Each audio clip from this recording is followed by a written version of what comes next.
নববর্ষ মানে সাজসজ্জা, উৎসব, আনন্দ, পার্টি, ড্রিঙ্ক এবং আড্ডা, নাচ গান, অনুষ্ঠান, উৎসব এগুলা দিয়েই মানুষ আনন্দ করে থাকে। নববর্ষ মানেই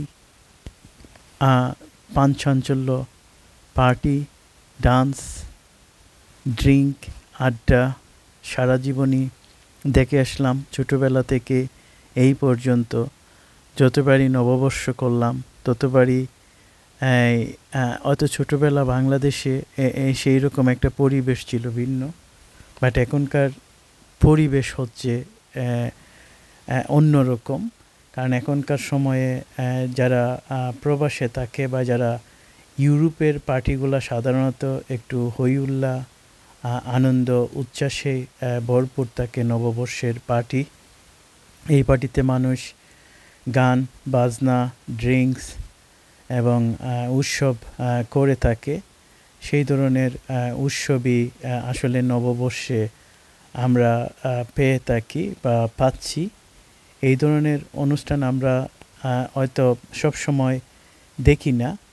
বৎসরে একবারই মানুষ নিজের পরিবার পরিজন নিয়ে যেমন একটা সেলিব্রেশন করে, সবাই মনে করে যে বছরের প্রথম দিনটা আমরা একটা উৎসবমুখর পরিবেশ করে পার করব, ঠিক সেই রকম ঘটনাই সাধারণত নববর্ষের পার্টিগুলোতে হয়ে থাকে। নববর্ষের পার্টি মানেই একটা আলগা একটা বিনোদন। এটা বছর জুড়েই এটার একটা পরিকল্পনা থাকে। মানুষ যে এই বছর আগামী বছর নববর্ষ আমি এই জায়গাতে করব, এটা অনেক আগ থেকেই মানুষ বুকিং দিয়ে রাখে। কারণ বছরটা শুরু কোথা থেকে মানুষ করবে সেইটা নিয়েই মানুষ এক বছর আগে থেকেই চিন্তা করে থাকে। বিশেষ করে আপনারা যদি দেখেন, আমি এটাও বলি না, অনেকে 6 মাস বা 1 বছর আগেই নববর্ষ পালন করবেন এই জায়গায় একটা বুকিং দিয়ে রাখেন।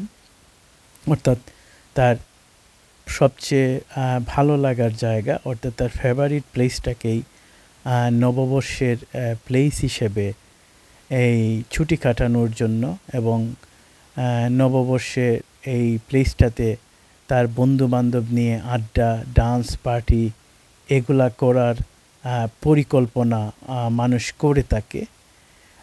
সেটাই বৎসর প্রথমেই মানুষের চিন্তা থাকে।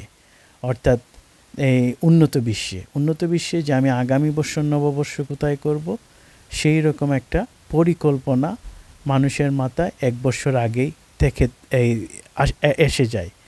তো ধন্যবাদ সবাইকে। আমি এই জন্যই বলছি আজকের মতো সবাইকে আবারও ইংরেজি নববর্ষের শুভেচ্ছা জানিয়ে আজকের মতো এখানেই শেষ করছি। আবারও 2025-এর শুভেচ্ছা। ধন্যবাদ সবাইকে।